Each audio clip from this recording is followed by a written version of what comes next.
Koalicioni Nisma Shqipëria Bëhet ka prezantuar kandidatët e saj për zgjedhjet parlamentare të 11 majit. Në fjalën e tij, bashkëkryetari i koalicionit Adriatik Lapaj tha se të gjithë kandidatët do të jenë në lista të hapura.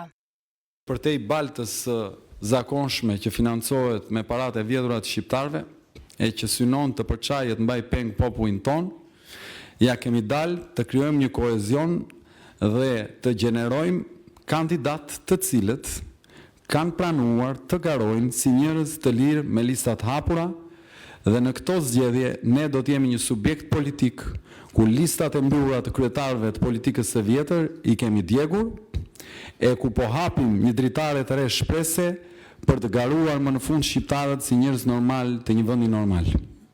Duke ju drejtuar kandidatëve, Lapaj paralajmëroi se betejë politike do të jetë e vështirë dhe e ashpër, duke përfshirë intimidim, kërcënime dhe oferta, por qëndresa e saj i shërben të ardhmes.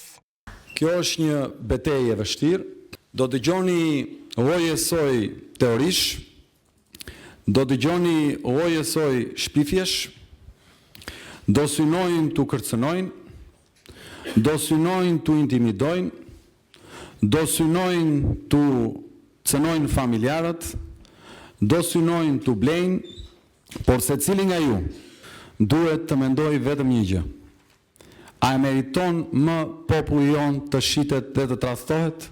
Prezantimin Lapaj e bëri bashkë me Endrit Shabanin dhe Panajot Sokon duke vënë theksin të një mundësi për të ndryshuar e demokratizuar shoqërinë dhe depolitizuar administratën dhe duke kërkuar që Shqipëria të jetë mbi partitë.